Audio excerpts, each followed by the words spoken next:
Rowing Reporter sa Mindanao.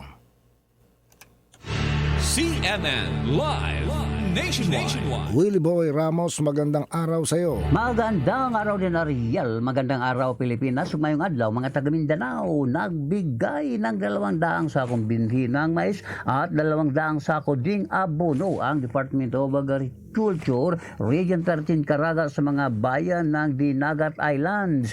37 sako sa bayan ng Cagdiano, 10 sako sa bayan ng Tubahon, 72 sako naman sa bayan ng Libho, 40 sako sa bayan ng Basilisa, 6 na sako sa bayan ng San Jose at 16 naman na sako sa bayan ng Dinagat.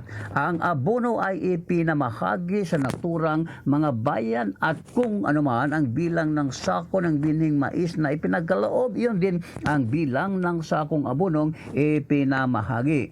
Ang naturang alokasyon, sabi ng Department of Agriculture, ay inaasahang makakasapat sa 100 ektaryang taniman ng mais sa buong isla. Labis naman ang pasalamat sa 7 local government unit sa buong isla sa tulong ng agrikulturang kagawaran sa ilalim ng corn program ng naturang ahensya.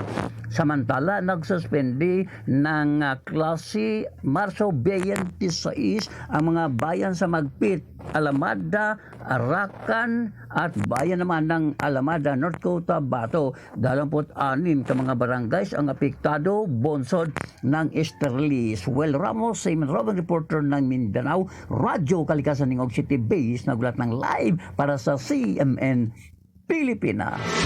CNN Live Nationwide.